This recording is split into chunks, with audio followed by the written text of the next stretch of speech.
please subscribe and don't forget to press the bell icon to get notified whenever we upload a new video. I'm Arundhati Ramnan and you're watching Reporter's Diary.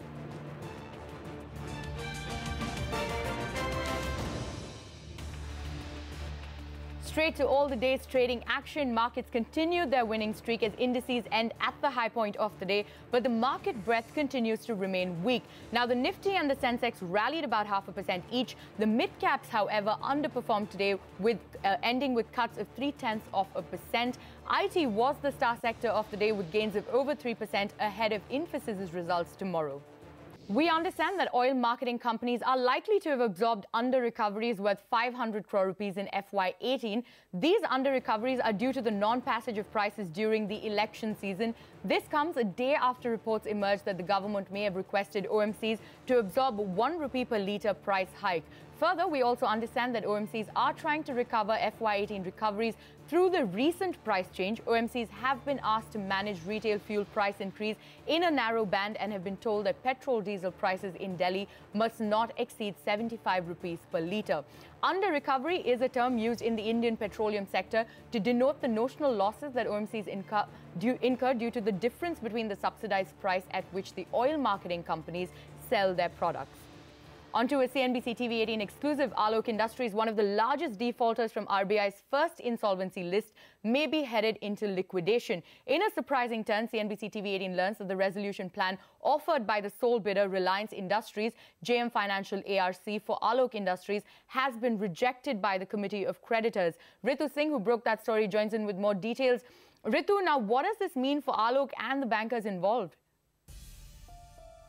That's right. We understand from sources that the Committee of Creditors for Alok Industries has rejected the proposal offered by Reliance Industries together with JM Financial ARC in the meeting that concluded this morning at 10 a.m. We understand that the sole bidder in this case, which is Reliance and JM Financial, failed to secure the requisite 75% voting mark required for any resolution plan to be passed under Insolvency and Bankruptcy Code. Only 70% of the voters, of the lenders, we understand, voted in favor of the proposal, whereas 30% dissented, saying that their 4,800 crore rupee offer for Alok Industries was too close to the liquidation value of the company, which is pegged at around 4,200 crore rupees. Now remember, Alok Industries is facing claims of over 29,400 crore rupees, and it is likely that the company will head into liquidation because the 270-day deadline under IBC for Alok Industries ends in just a couple of days from now. So it will be a big hit or a big haircut that the lenders will have to take.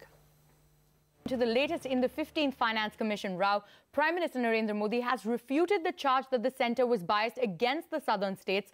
Speaking at an event at the Cancer Institute in Chennai, the Prime Minister said that a baseless allegation is being made about the terms of reference of the 15th Finance Commission. He added that the centre has asked the Finance Commission to consider incentivizing the states that have worked on population control.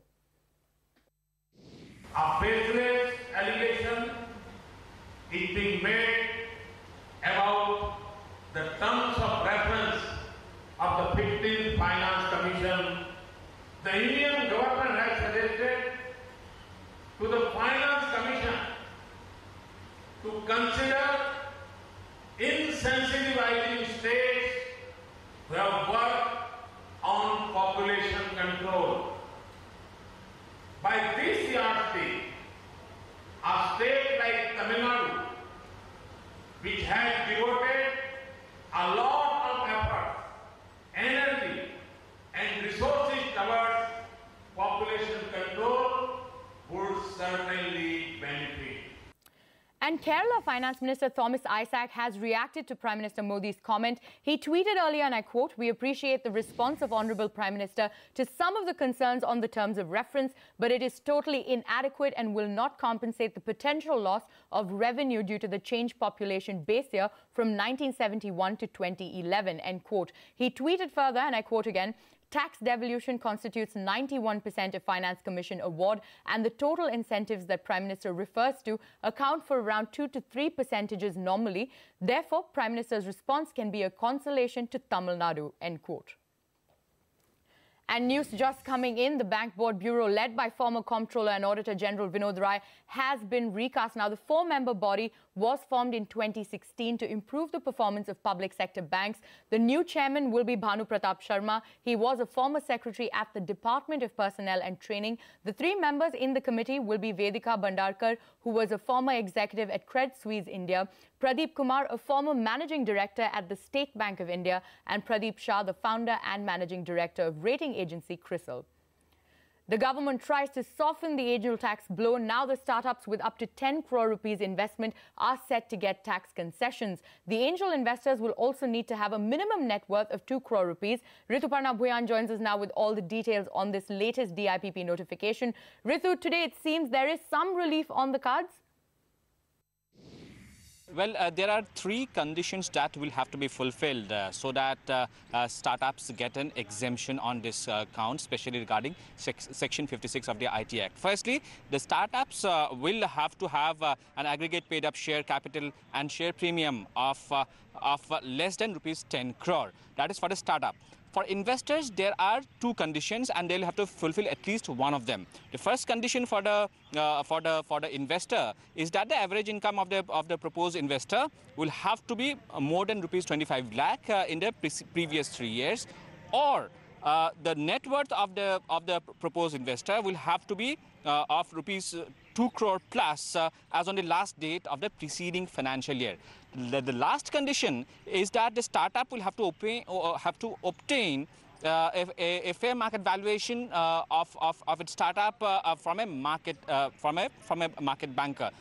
Now the 3 conditions will be vetted by an interministerial board, which is being notified in the Gazette notification that DIPP issued this morning. It's an 8-member body with which will be headed by a DIPP additional secretary. We'll have members from RBI, we'll have members from SEBI, and only after this interministerial board vets the application that the startup will be eligible for an exemption of Section 56. With that, it's back to you. All right, Ritu, thank you so much for taking us through those details. On to a CNBC TV18 exclusive interaction. Nokia's global CEO Rajiv Suri expects India to make it to the list of the top 3 data-consuming nations very soon.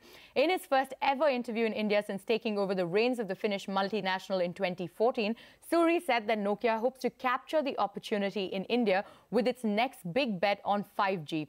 In a conversation with Kritika Saxena, Nokia's global CEO also talked about the company's plan to expand its R&D and manufacturing footprint in India. Not only that, he also talked about HMD Global's presence in India. The firm develops and markets smartphones and feature phones under the Nokia brand name.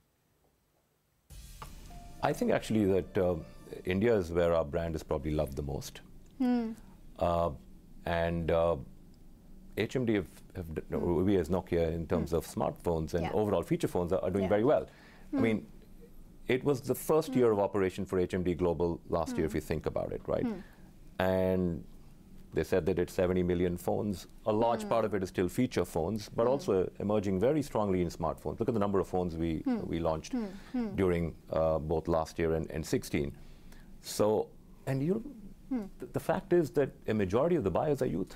People under 35 years old. So you would have thought maybe that, okay, Nokia exited at first, so maybe it's lost the cool factor, but not so much. Millennials are buying. It hasn't. In so terms millennials of market are share buying as well. I mean, because you know, the Samsung, if not Samsung, then OnePlus and Xiaomi's of the world, the low-cost phones of the world, are taking over to an extent. And you know, I want to understand how that has changed the brand proposition over here. It's, I think, strengthened the brand proposition because it's catering to, like I said, a lot of the youth. Not just here, but also around the world. Our brand, according to Brand Finance, now is the 188th, I think, most powerful brand in the world. A year prior to that, it was some 350. A couple of years prior, it wasn't even in the top 500, so it's back. And of course, it helps us in the B2B market. The market share is going to grow now.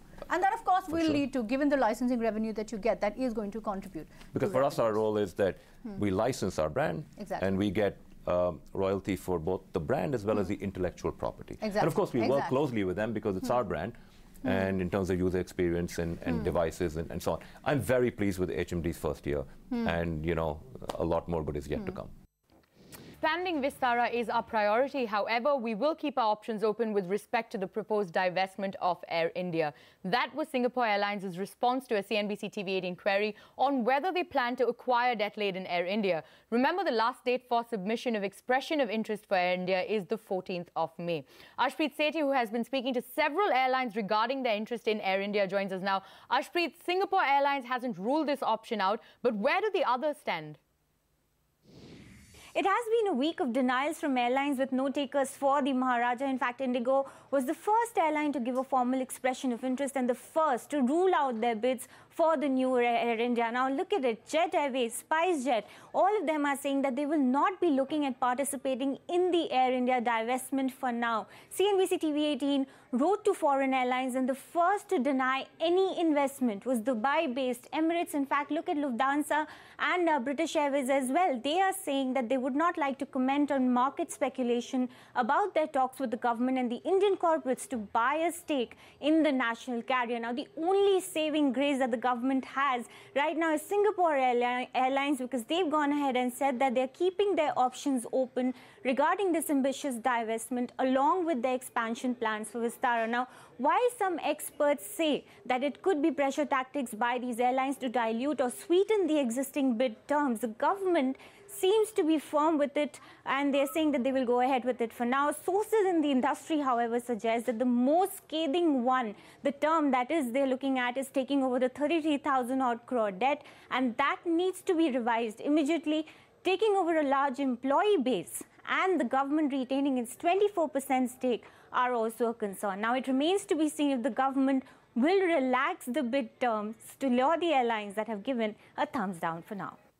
Absolutely, but Singapore Airlines, they're keeping its options open. Thank you so much for taking us through those details, Ashpreet. Now on to an exclusive news break from Network 18 from Bihar. Network 18 has found out that after the state government granting its funds for construction of stadiums in Bihar, while on paper these stadiums are built and ready to use, the visuals tell a very different story. Prabhakar joins us now live. Prabhakar, tell us more about this big expose.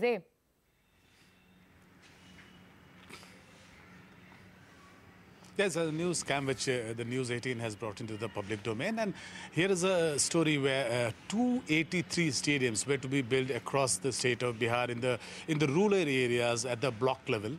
We got the information from the government officially through RTI, and we were confirmed by the government that 176 of them were already built. When we sent out our reporters to do a reality check, the ground check, the story was completely different from what it was told by the government, what was conveyed by the government to us through RTI. You can see the visuals over there. They hardly qualify to be called stadiums, and government claims that they have spent 40 to 80 lakhs on each of these structures. Altogether, as of now, 76 crores have been claimed by the government to have been spent on these kind of structures. And what they're calling stadium is a merely four-layer staircase, which is hardly 40 to 50 meters long, and they're calling it a stadium. And interestingly, at few places, what we found was that there was a pond actually existing, and the government was calling it a stadium on their papers. So a very, very, very eye-opening scam it is, and it has already rolled into a political controversy. After News 18 aired this story, the government has ordered an inquiry into it. It will be a new scam which we have brought into the public domain, and it will continue rocking Bihar for the times to come, for the days to come. Right, so big expose there. Sports stadiums in Bihar only on paper. Thank you so much for taking us through that.